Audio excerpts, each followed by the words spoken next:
बुद्धि का पार्ट 3 तरल एवं ठोस बुद्धि का सिद्धांत किसने दिया था? तो ये दिया था आर.बी. कैटल ने। फ्लूइड एंड क्रिस्टल थ्योरी किसने दी थी? कैटल ने दी थी। इसमें जो फ्लूइड जो तरल वाला जो तत्व है उसको कैटल ने जोड़ा था वंशानुक्रम से, और जो ठोस बुद्धि है उसको जोड़ा था वातावरण से। तो इसमें पूछा जाए कि अगर तरल जो है शब्द उसको किससे जोड़ा था, रिलेट किया था वंशानुक्रम से, और ठोस शब्द को किससे जोड़ा था? वातावरण से। किसने? आर.बी. कैटल ने। तो आर.बी. कैटल ने कौन सा सिद्धांत दिया? तरल एवं ठोस बुद्धि का सिद्धांत। नेक्स्ट है ए और बे बुद्धि का सिद्धांत किसने दिया? ए और बी बुद्धि का सिद्धांत या क और ख बुद्धि का सिद्धांत, ये किसी भी नाम से आ जाए तो एब है हैब, तो किसने दिया था? ये हैब ने दिया था। एब है हैब है, ये इसकी ट्रिक है। एब है हैब है यानी ए और बे बुद्धि का सिद्धांत किसने दिया था? हैब ने। ए बुद्धि वंशानुक्रम से संबंधित है और बे बुद्धि वातावरण से। बिल्कुल उसी तरीके से जैसे कैटल की जो तरल बुद्धि थी वो वंशानुक्रम से, और जो ठोस बुद्धि थी वो किससे? वातावरण से रिलेटेड थी। नेक्स्ट है प्रतीकात्मक बुद्धि का सिद्धांत या न्यायदर्श या प्रतिदर्श बुद्धि का सिद्धांत। तो ये सैम्पलिंग थ्योरी है ना, सैम्पलिंग थ्योरी ऑफ इंटेलिजेंस, ये किसने दी थी? थॉमसन ने दी थी। और इसने कहा था थॉमसन ने कि जो बुद्धि होती है वो सिंबॉलिक फॉर्म में होती है। नेक्स्ट है वर्ग घटक या पदानुक्रमिक सिद्धांत बुद्धि का। तो ये किसने दिया था? वर्ग घटक बर्ट एवं बर्नर ने दिया था। नेक्स्ट है समूह कारक सिद्धांत यानी ग्रुप फैक्टर थ्योरी किसने दी थी? तो ये दी थी लुईस थर्स्टन ने।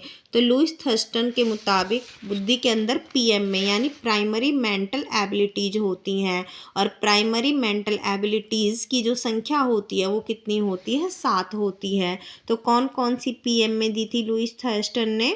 एक होती है आंकिक योग्यता, एक होती है तार्किक योग्यता, एक होती है वाक योग्यता, फिर स्मृति योग्यता, स्थानिक योग्यता, प्रत्यक्षीकरण और शब्द योग्यता। कुछ नहीं है, देखो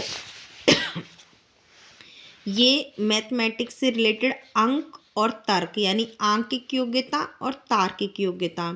उसके बाद है बोलने से संबंधित वाक योग्यता। फिर याद रख, अब जब वाक योग्यता के बाद फिर शब्द आप यूज कर सकते हैं, शब्द योग्यता।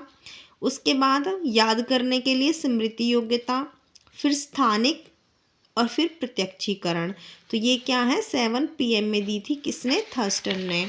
नेक्स्ट है बुद्धि का बहुकारक सिद्धांत। हमने द्विकारक सिद्धांत पढ़ा और त्रिकारक सिद्धांत जो स्पीयरमैन ने दिए थे। अब आते हैं बहुकारक सिद्धांत, और इसे बालू का सिद्धांत भी कहते हैं क्योंकि बालू के ढेर में बहुकारक होते हैं, बालू के बहुत सारे दाने होते हैं। तो बहुकारक सिद्धांत को बालू का सिद्धांत भी कहते हैं, और बुद्धि का परमाणु सिद्धांत भी कहते हैं। इसको अराजकता का सिद्धांत भी कहते हैं। जब कोई चीज़ अति ज़्यादा बढ़ जाती, मतलब अति हो जाती है, किसी की बहुत ज़्यादा बढ़ जाती है, अराजकता फैलने लगती है, तो आप ऐसे भी याद कर सकते हो अराजकता का सिद्धांत। तो बहुकारक सिद्धांत, अराजकता का सिद्धांत, बालू का सिद्धांत और बुद्धि का परमाणु सिद्धांत ये थार्नाइक ने दिया था। थार्नाइक ने कहा था कि जितनी प्रकार की मानसिक योग्यताएं होती हैं उतनी प्रकार की बुद्धि होती है। फिर है ये मोस्ट इम्पोर्टेंट है बहुबुद्धि सिद्धांत। तो ये बहुबुद्धि सिद्धांत जो है मल्टी इंटेलिजेंस थ्योरी, ये हार्वर्ड गार्डनर ने दी थी। हार्वर्ड गार्डनर की एक बुक है frame of mind theory of multiple choice. Harvard gardener की बुक का क्या नाम है? Frame of mind theory of multiple choice. तो मूल रूप से शुरू में जो हार्वर्ड गार्डनर थे, इन्होंने 7 प्रकार की बुद्धि दी थी। एनसीईआरटी में 8 प्रकार की बुद्धि दी गई है, यानी जो 7 प्रकार की बुद्धि थी 1998 में उसमें एक बुद्धि और जोड़ दी गई, वो 8 प्रकार की हो गई। और एनसीईआरटी में आज तक भी 8 प्रकार की ही बुद्धि है। लेकिन सन 2000 में एक और बुद्धि हार्वर्ड गार्डनर ने अपनी बुद्धियों में जोड़ दी, और अब बुद्धियों की संख्या 9 कर दी, यानी 9 प्रकार की बुद्धि। हमें प्रायोरिटी 8 को देनी है क्योंकि एनसीईआरटी में 8 प्रकार की बुद्धि है। और अगर 8 ना हो ऑप्शन में तो हम 9 भी कह सकते हैं। और अगर पूछा जाए कि हार्वर्ड गार्डनर ने मूल रूप से कितनी बुद्धि दी थी तो 7 प्रकार की। तो ये कौन कौन सी हैं? इसमें एक है आंकिक तार्किक बुद्धि, एक है संगीतज्ञ बुद्धि, भाषाई बुद्धि, शारीरिक गतिक बुद्धि, देशिक या स्थानात्मक बुद्धि, प्राकृतिक बुद्धि, अंतर्व्यक्तिगत बुद्धि, अंतःव्यक्तिगत बुद्धि और अस्तित्ववादी बुद्धि।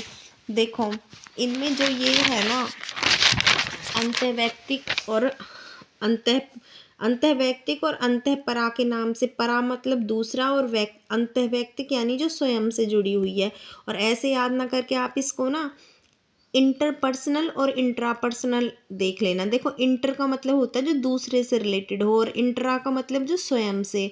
तो एक इंट्रापर्सनल दी थी इंटेलिजेंस और एक इंटरपर्सनल। तो जो इंटरपर्सनल है उसको आप कह सकते हो कि जो दूसरों से जुड़ी होती है, और जो इंट्रापर्सनल होती है वो स्वयं से जो जुड़ी होती है। इस प्रकार की बुद्धि आंकिक बुद्धि या तर्कपूर्ण बुद्धि गणितज्ञ और वैज्ञानिकों में मिलती है। भाषाई बुद्धि लेखक कवि और पत्रकार में मिलती है। संगीतज्ञ बुद्धि गायक में मिलती है। शारीरिक गतिक बुद्धि धावक या नर्तक में मिलती है। जो इंट्रापर्सनल होती है वो व्यक्ति की अपनी अपनी बुद्धि होती है। और जो इंटरपर्सनल होती है वो दूसरे व्यक्तियों से जुड़ी जो बुद्धि होती है वो होती है। जो जैसे मनोवैज्ञानिक है वो दूसरों के मन की बात जान लेते हैं तो मनोवैज्ञानिक आदि में मिलती है। जो प्रकृतिवादी बुद्धि होती है ये 1998 में जोड़ी गई थी। जैसे किसान में शिकारी में होती है। जो स्थानिक बुद्धि होती है वो जो स्पेशल बुद्धि होती है वो किस में होती है? कोई सर्वेक्षक वगैरह होते हैं उनके अंदर होती है। और जो अस्तित्ववादी बुद्धि 2000 में जोड़ी गई थी लास्ट बुद्धि, ये संत साधु महात्माओं के अंदर मिलती है। तो ये क्वेश्चन आया था जो स्वयं की फीलिंग्स के बारे में बुद्धि होती है वो कौन सी होती है? इंट्रा पर्सनल होती है जिसमें अपने बारे में सोचता है कोई। और जो दूसरों की फीलिंग से रिलेटेड होती है वो इंटरपर्सनल बुद्धि होती है। और क्वेश्चन आता है कि कौन सी बुद्धि इमोशन से जुड़ी होती है हार्वर्ड गार्डनर की? तो ये दोनों ही इमोशन से जुड़ी होती है, इंट्रापर्सनल भी और इंटरपर्सनल भी। समाज में घुलने वाले लोगों में कौन सी बुद्धि होती है? इंटरपर्सनल बुद्धि। पायलट में कौन सी होती है? शारीरिक गतिक बुद्धि। और अंगुलियों जैसे उंगलियों का प्रयोग करके पियानो से म्यूजिक निकालना, तो उंगलियों का प्रयोग कर रहे हैं तो कौन सी बुद्धि है? शारीरिक गतिक बुद्धि।